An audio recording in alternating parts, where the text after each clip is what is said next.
be abejo tik tai šviesų, kas liečia Lietuvą, bet ne visiems. Nes šiuo metu pasiekėm tokią stadiją, kad tų elektroninių parduotuvių Lietuvoje beveik nebedaugėja. Jų yra virš 1500, iš tikrųjų, ir natūralu tokiai rinkai 1500 elektroninių parduotuvių yra gerokai per daug. Tai tos stiprios elektroninės parduotuvės nebejoju, kad jos toliau stiprės, bent jau ateinančius 2 metus tai tikrai.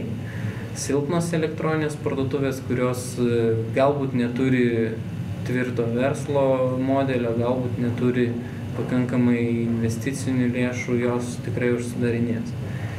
Ir tie prekybininkai, kurie žiūri į vakarus, stengiasi vakarų Europos, Šiaurės Amerikos tas gerasias praktikas pritaikyti pas save, galbūt net kuria patys tas gerasias praktikas, tai jie tikrai sulauks šviesios ateities.